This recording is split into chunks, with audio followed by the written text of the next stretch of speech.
प्रधानमंत्री इस वक्त अपनी बात लोकसभा में कह रहे हैं।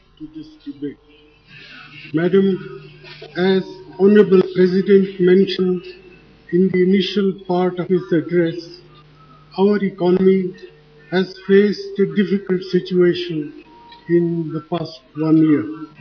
Honorable members are aware that our growth has slowed down and the fiscal deficit has risen. Inflation has been a persistent problem in the last 2 years. The current account deficit is substantially higher than what we would like it to be. The Finance Minister has dealt with all these issues in his budget speech, and before that, the Economic Survey tabled in this House gave a fairly comprehensive picture of the state of the economy. I would therefore be brief in speaking about the challenges that confront our economy and what we need to do to overcome them.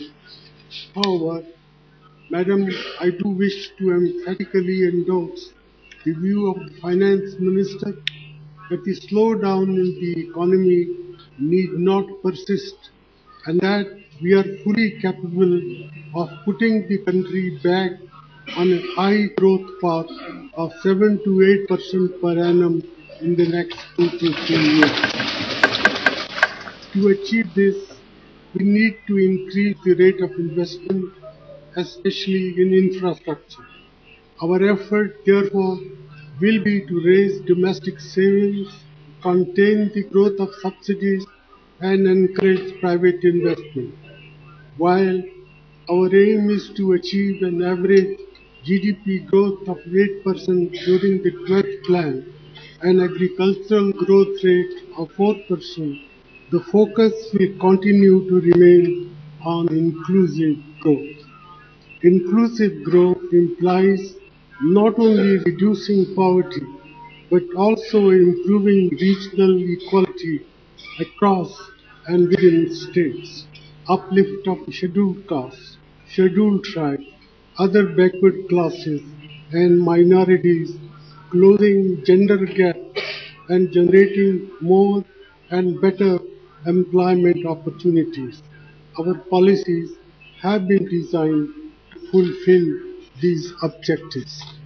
Madam, I listened with great interest to the speech of the Honorable Shri Rajnath Singh Ji, and the best I can do is to compare the 9 years of UPA rule with the 6 years of the NDA rule so that our countrymen can draw a proper appreciation of what has been done in these 9 years. Madam, first I take the growth rate of the GDP.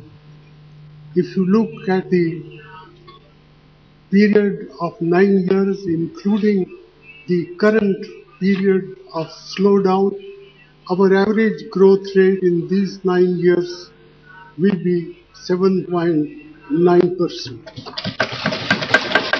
As against this, the NDA 6 years yield no more than 6%. Madam, it is true that growth in 2012 has slowed down, but nowhere else is growth profile in an upward direction.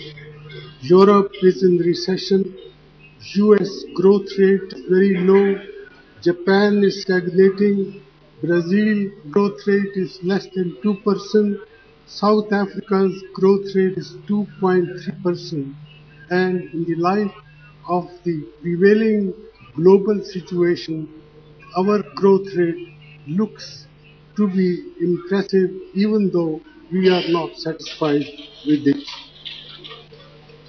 Madam, inclusiveness of the growth process can be judged in many ways. The first and foremost is the concern with the well-being of our farmers, what happens to agricultural production, and As I said earlier, from 2004-5 to 2011-12, that is the UPA period, the growth rate of agricultural production and allied activities was 3.7%. The corresponding growth rate from 98-99 to 2003-4 of the NDA period was no more than 2.9%.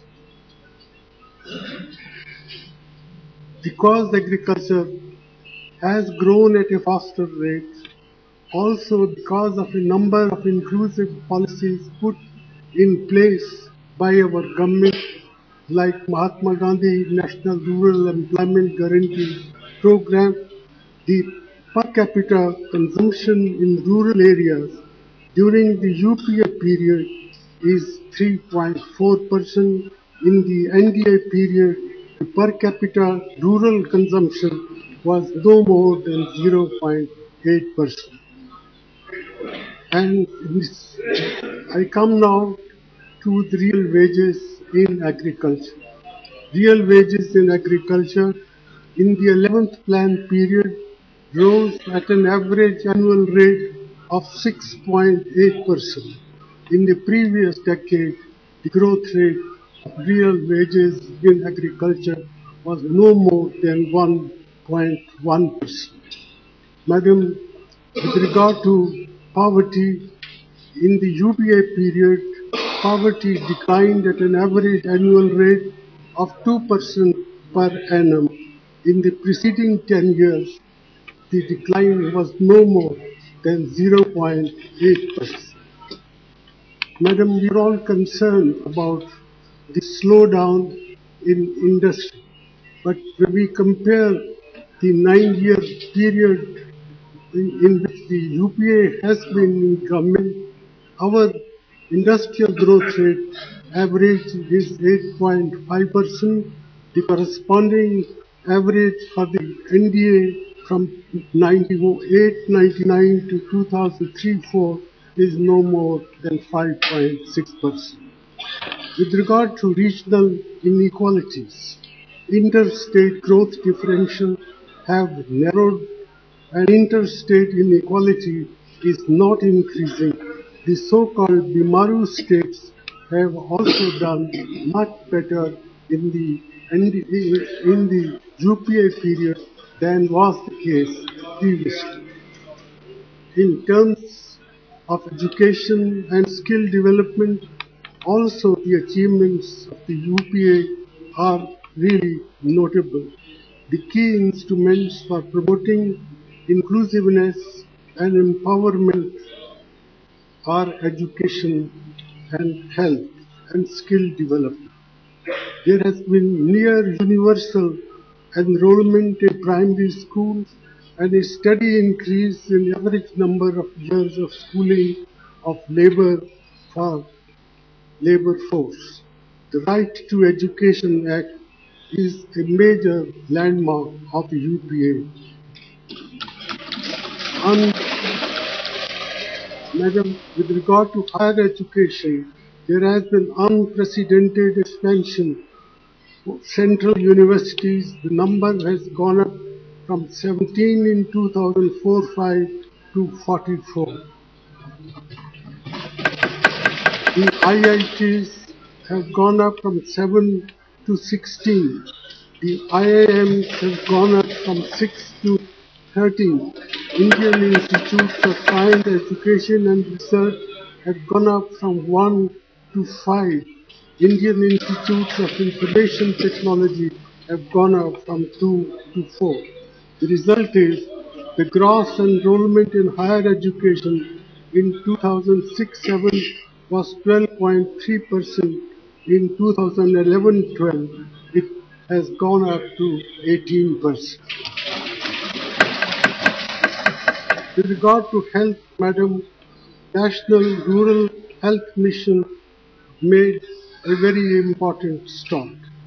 Rashtriya Swasth Bima Yojana is a huge UPA initiative and it provides inpatient cover to 3.4 crores of families.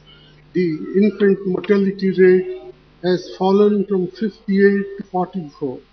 The maternal mortality rate has fallen from 254 to 212. Life expectancy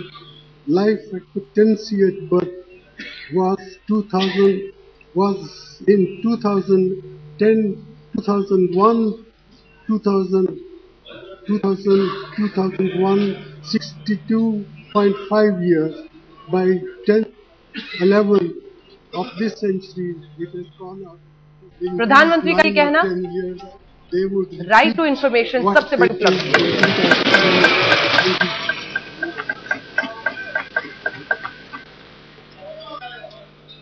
Madam, several honorable members have expressed concern about the state of agriculture.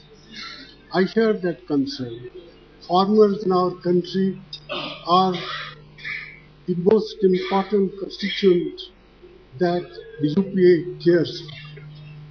We have done utmost to give our farmers remunerative prices, and here I make bold to say that the procurement prices of wheat, of rice and other products have been raised in a manner which was never seen ever before in the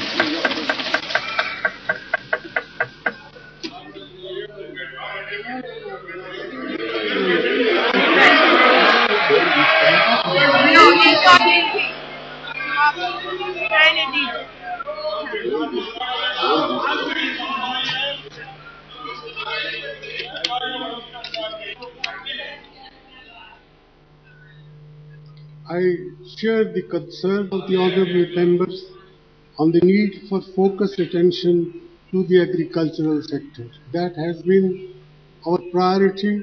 It will remain our priority.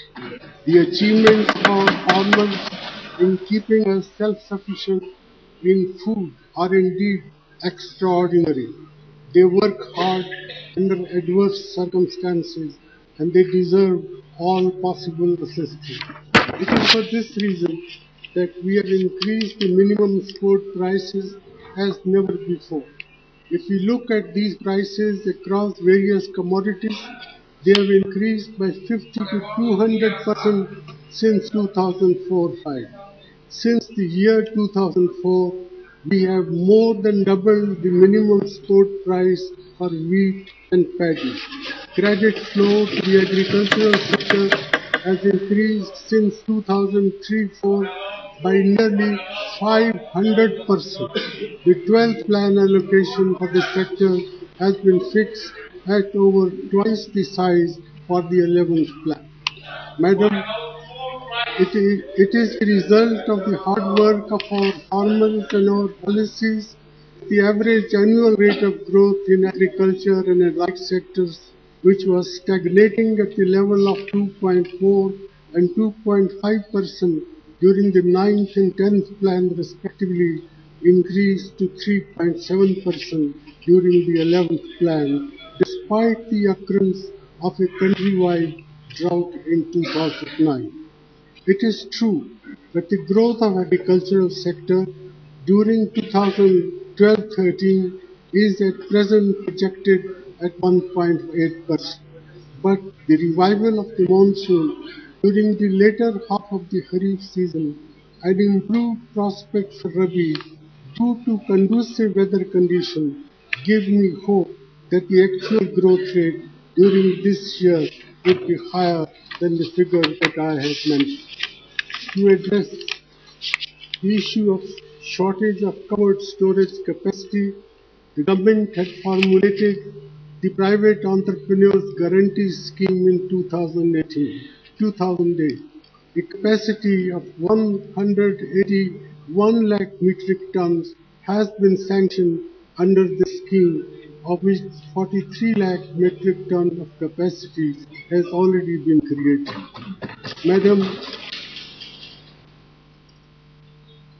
an issue that did not come up significantly in the प्रधानमंत्री मनमोहन सिंह अपनी सरकार की उपलब्धियां और चुनौतियां गिनाते हुए ये कहते हुए कि जो गरजते हैं वो बरसते नहीं, लेकिन सवाल ये भी है कि जो मौन रहते हैं क्या वो बरसते हैं।